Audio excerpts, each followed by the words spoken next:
तो students, welcome back to my channel simplified chemistry. आज ये लेक्चर के अंदर हम बहुत ही इंपॉर्टेंट रिएक्शंस देखने जा रहे हैं and that is the first reaction that is known as a most important one, that is Reimer Tiemann reaction. Clear? कौन सा रिएक्शन है? Reimer Tiemann reaction. Clear? Okay. तो रीमर टीमान रिएक्शन क्या होता है? तो मैं पहले आपको रिएक्शन बताता हूं, उसके बाद मैं आपको उसका मैकेनिज्म भी बताऊंगा। ठीक है?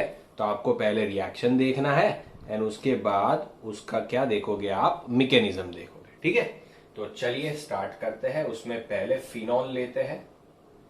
फिनॉल का फर्स्ट रिएक्शन कराया जाता है, देखिएगा। ओके?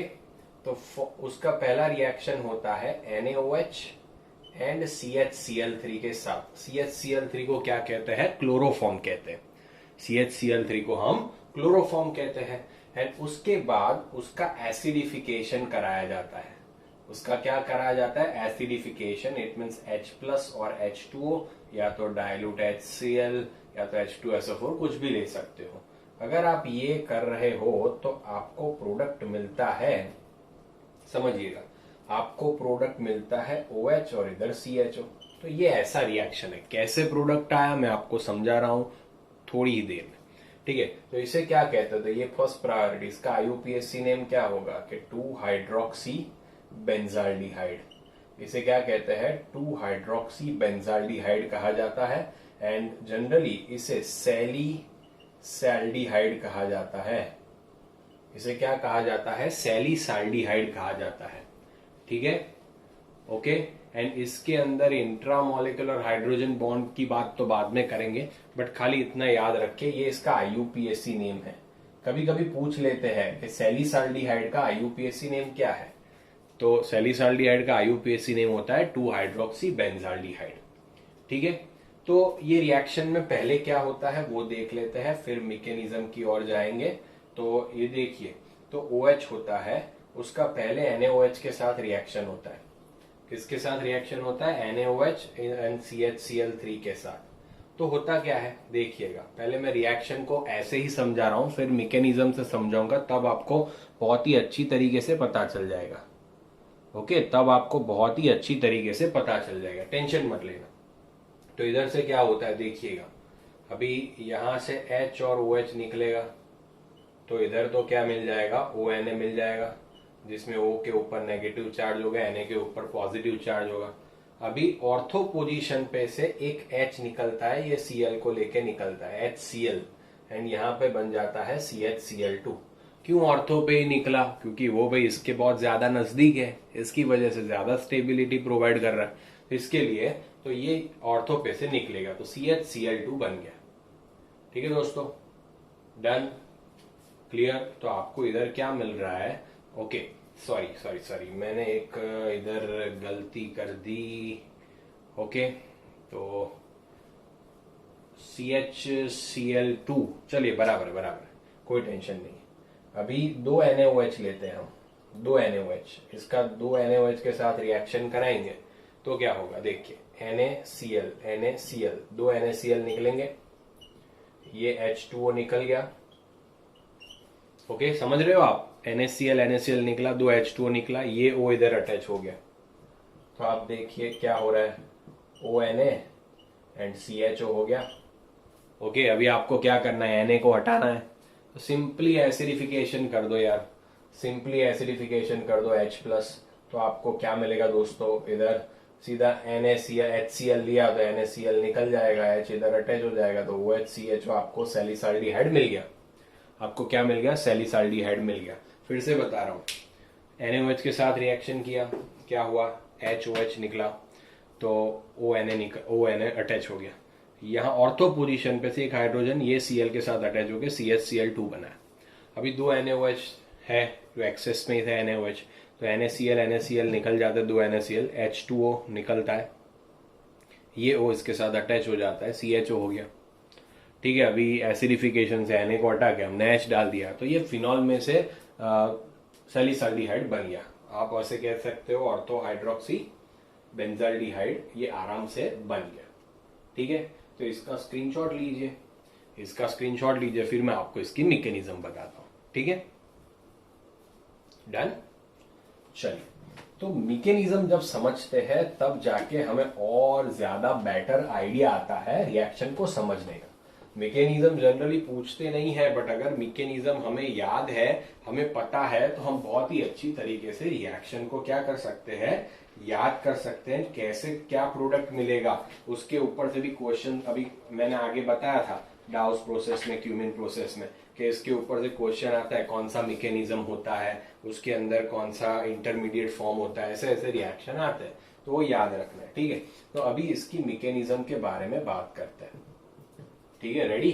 तो इसकी क्या करेंगे, मैकेनिज्म के बारे में बात करते हैं। तो पहले जो CHCl3 है, तो CH इधर है, ये Cl, इधर भी Cl, इधर भी Cl। तो आपको पता है कि ये Cl की इलेक्ट्रोनेगेटिविटी ज्यादा है, तो वो क्या करेंगे, इलेक्ट्रॉन को अपनी ओर खींचेंगे।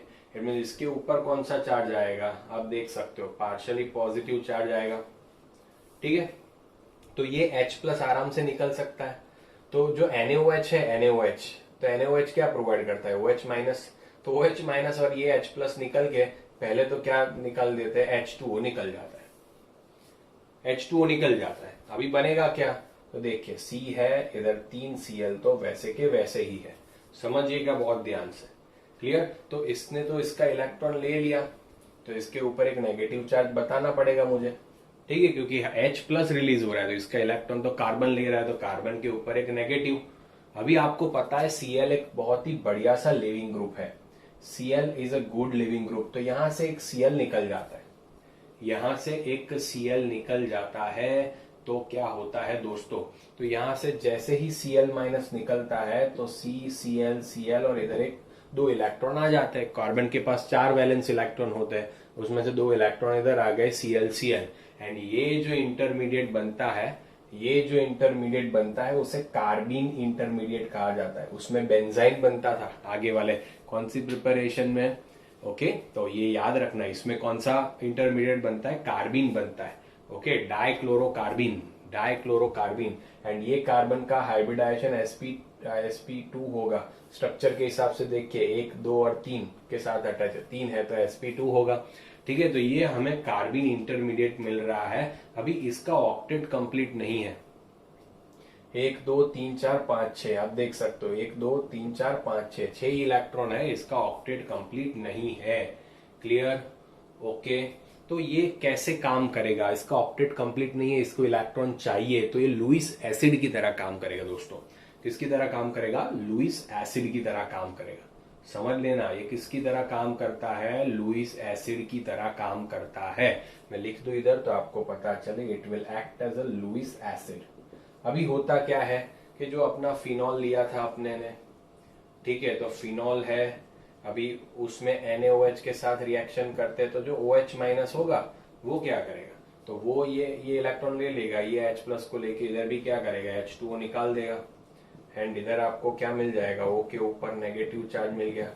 अभी O के ऊपर नेगेटिव चार्ज मिल गया, तो अभी ऑर्थो पैरा पे ही होगा, तो इधर ऑर्थो पे कौन सा चार्ज आएगा, नेगेटिव चार्ज आएगा, पैरा पे भी नेगेटिव चार्ज आएगा। अभी इसको इलेक्ट्रॉन की जरूरत है, तो ये इधर आ जाएगा।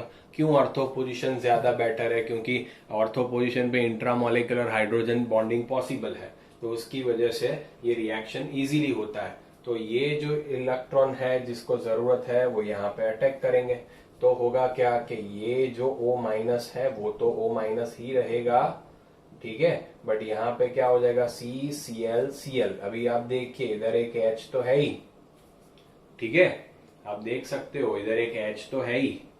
ओके, तो ये क्या हो गया, CCl। समझ में आ रहा है, समझ में आ रहा है कि नहीं दोस्तों, ये समझना बहुत ही इंपॉर्टेंट वाली बात है।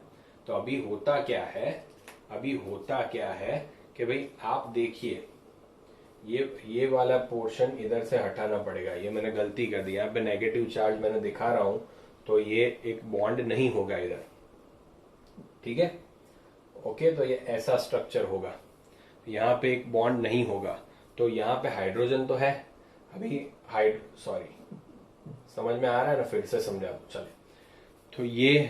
तो तो आपको पता है ऑर्थो पोजीशन पे इलेक्ट्रॉन निकले, वो वाला सीन आपको पता है। तो मैं ऐसे ही बता दूं तो आपको ज्यादा बेटर है। यहाँ से इलेक्ट्रॉन आए तो ये इलेक्ट्रॉन यहाँ पे निकल गए। ओके, तो ये इसको अटैक कर दो, CCl, अभी हाइड्रोजन तो है ही इधर, तो ये रिंग बैलेंस नहीं है। आप देख सकते हो रिंग बैलेंस नहीं है, तो ये रिंग बैलेंस करने में 2 इलेक्ट्रॉन इधर दे देता है और ये एक Cl के साथ निकल जाता है, क्योंकि Cl एक अच्छा सा लिविंग ग्रुप है। Cl एक अच्छा सा क्या है दोस्तों, लिविंग ग्रुप है। तो क्या होगा, अभी क्या होगा देखो, समझिए समझिए समझिए, सॉरी, इसमें क्या होता है कि हाइड्रोजन यहाँ पे आ जाता है एंड ये H कार्बन के पास चला जाता है, क्योंकि कार्बन की वैलेंसी नहीं है कंप्लीट। ओके, कार्बन के ऊपर नेगेटिव चार्ज आ रहा है क्योंकि इलेक्ट्रॉन ये ले रहा है इसकी वजह से। ओके, तो ये H इसके साथ चला जाता है, तो होता क्या है देखिएगा, समझिएगा, ये बहुत ही इंपॉर्टेंट बात है, मैं इसको ऐसे ही बता रहा हूँ। ओके, तो अभी रिंग तो बैलेंस हो गई, O माइनस आ गया आपके पास CH एंड Cl2 आ गया, आपके पास क्या आ गया, CH Cl2 आ गया। ठीक है, अभी आप क्या करते हो, 2 NaOH के साथ रिएक्शन करते हो दोस्तों, 2 NaOH के साथ, इट मीन 2 OH माइनस होते हैं, तो 2 OH माइनस 2 Cl को निकाल के SN रिएक्शन होता है। कौन सा रिएक्शन होता है, SN रिएक्शन होता है, न्यूक्लियोफिलिक सब्स्टिट्यूशन रिएक्शन होता है। पता है दोस्तों आपको ये कौन सा रिएक्शन है, न्यूक्लियोफिलिक सब्स्टिट्यूशन रिएक्शन होता है। एंड क्या होगा, ये OH OH वहां पे आपको पता है, क्लियर, तो OH OH अटैच हो जाएंगे। तो देखिए क्या होता है, इधर तो O माइनस चार्ज है ही, इधर C है H, इधर OH और इधर OH हो जाता है। क्लियर, Cl की जगह पे क्या हो जाएगा, OH OH। Okay, clear. तो ये एक स्टेबल कंपाउंड नहीं है, तो इसलिए यहाँ से H2O निकल जाता है, यहाँ से H2O निकल जाता है। एंड अभी आप देख सकते हो H2O निकल जाने से इसकी वैलेंसी 3 हो गई, तो वैलेंसी कंप्लीट करने के लिए ये ऑक्सीजन अपने इलेक्ट्रॉन यहाँ पे शेयर कर देता है एंड उसकी वजह से इधर डबल बॉन्ड फॉर्म हो जाता है।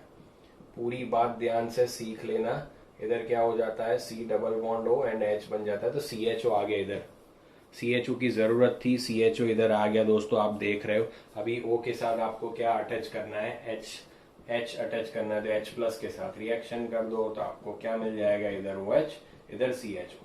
तो ये है इसकी मैकेनिज्म। मैं फिर से समझा रहा हूँ, हमारे पास CH Cl3 and OH NaOH था, तो NaOH में से OH माइनस जो है ये कार्बन, ये हाइड्रोजन सबसे ज्यादा एसिडिक है। क्यों, क्योंकि ये Cl तीनों इलेक्ट्रॉन खींच रहे हैं, तो इधर पॉजिटिव चार्ज आ रहा है, तो ये इजीली ये इलेक्ट्रॉन इधर खींच लेगा, ये H प्लस इजीली रिलीज हो जाएगा, तो H2O रिलीज हो जाएंगे, तो C के ऊपर नेगेटिव चार्ज आ गया। अभी क्या होता है कि एक Cl चला जाता है, क्योंकि Cl एक बहुत ही बढ़िया सा लिविंग ग्रुप होता है।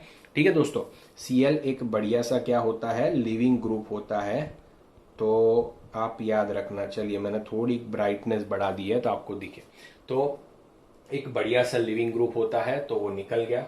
अभी ये क्या बन गया, कार्बिन इंटरमीडिएट बन गया, लुईस एसिड है, उसका ऑक्टेट कंप्लीट नहीं हुआ है। ठीक है, अभी इधर OH है, तो इसने इलेक्ट्रॉन यहाँ पे फेंक दिए, तो ये कंपाउंड बन गया। Okay, OH minus H plus को लेके चला गया, H2O रिलीज हो गया। अभी इधर H तो है ही, ये इसको अटैच कर देगा, तो CCl अभी कार्बन के ऊपर नेगेटिव चार्ज आ गया, क्योंकि इसने इलेक्ट्रॉन दिया इसको। ठीक है, तो उसकी वजह से क्या होगा भाई, ये रिंग स्टेबल नहीं है। रिंग स्टेबल करने के लिए ये हाइड्रोजन अपने 2 इलेक्ट्रॉन इसको दे देता है एंड ये कार्बन के साथ जुड़ जाता है, कार्बन का नेगेटिव चार्ज के साथ H प्लस जुड़ जाता है, H प्लस निकलता है, तो ये रिंग स्टेबल हो गया। C के साथ H और Cl अटैच हो गए। अभी 2 NaOH है, तो SN रिएक्शन होगा। ठीक है, NaCl निकलेंगे, OH OH अटैच हो गए। ये स्टेबल नहीं है, इसलिए यहाँ से पानी का मॉलिक्यूल निकल रहा है। अभी वैलेंसी कंप्लीट करने के लिए ये O ये कार्बन के साथ डबल बॉन्ड फॉर्म करता है, कर दिया। अभी सिंपल एसिडिफिकेशन से OH एंड CHO मिलता है। ठीक है, तो ये है दोस्तों मैकेनिज्म आपकी, बहुत ही इंपॉर्टेंट मैकेनिज्म, एंड ये है आपका रिमर टीमान रिएक्शन का मैकेनिज्म। ओके बच्चों, तो आपको पूछते हैं ये कैसे आया। आपको रिएक्शन तो वैसे ही याद रखनी होगी, जैसे मैं इधर लिख रहा हूं कि अगर आपको ऐसा दिया गया है फिनॉल, फिर आप लिख लेना NaOH plus CHCl3, okay, and second आप क्या लिखोगे, H प्लस, तो आपको सीधा क्या मिलने वाला है, OH के साथ CHO, और तो हाइड्रोक्सी बेंजाल्डिहाइड, जिसे सैलिसाल्डिहाइड भी कहते हैं। इतना ही रिएक्शन है, बट आप समझो कैसे होता है, क्योंकि पूछेंगे इसमें कौन सा इंटरमीडिएट फॉर्म होता है दोस्तों, तो कार्बिन इंटरमीडिएट फॉर्म होता है। तो ये सारी चीजें पूछते हैं, इसलिए मैं मैकेनिज्म करा रहा हूं। ठीक है, इसका स्क्रीनशॉट लीजिए, इसका एक छोटा सा पार्ट में मैं बताऊंगा। इसका छोटा सा पार्ट भी मैं बताऊंगा, इसका स्क्रीनशॉट लीजिए, ठीक है। ओके चलिए, तो अभी ये था पूरा रीमर टीमान रिएक्शन। अभी रीमर टीमान रिएक्शन में ही, रीमर टीमान के रिएक्शन में ही कुछ बार ऐसा देखा गया है, कुछ बार ऐसा देखा गया है OH जो है, अगर हम रिएक्शन करें NaOH प्लस CCl4 के साथ, अगर हम रिएक्शन करें NaOH प्लस CCl4 के साथ, तो हमें OH के साथ COOH मिलता है, जिसे कहा जाता है ऑर्थो हाइड्रोक्सी बेंजोइक एसिड। ये कहीं पे नहीं लिखा है बट ये प्रीडोमिनेंट अमाउंट में मिलता है, ऑर्थो हाइड्रोक्सी बेंजोइक एसिड, जिसे कहा जाता है सैलिसिलिक एसिड। जिसे क्या कहा जाता है दोस्तों? सैलिसिलिक एसिड कहा जाता है, ठीक है, जिसको हम कहते हैं सैलिसिलिक एसिड। ओके, तो ये बहुत ही इंपॉर्टेंट है, ये कहीं पे नहीं बताया गया है, तो ये आपको याद रखना पड़ेगा, ये एक इंपॉर्टेंट पॉइंट है। प्रीडोमिनेंट अमाउंट में मिलता है सैलिसिलिक एसिड। जनरली रीमर टीमान से हम क्या बनाते हैं? सैलिसाल्डिहाइड ही बनाते हैं, CHO, ये सैलिसाल्डिहाइड ही बनता है रीमर टीमान से, बट ये भी कुछ प्रीडोमिनेंट अमाउंट में मिलता है, तो ये आपको याद रखना पड़ेगा। कैसे मिलता है वो हमें जाना नहीं है, खाली यही मेजर आपको ज्यादातर मिलता है, बट अगर CCl4 लिया है तो आपको ये मिलेगा, आपको याद रखना है। ओके दोस्तों, तो ये पूरा था रीमर टीमान मैकेनिज्म के साथ। तो अभी कोई भी गलती रीमर टीमान में नहीं होना चाहिए, ठीक है बच्चों। लाइक करना, शेयर करना, सब्सक्राइब करना। Thank you so much.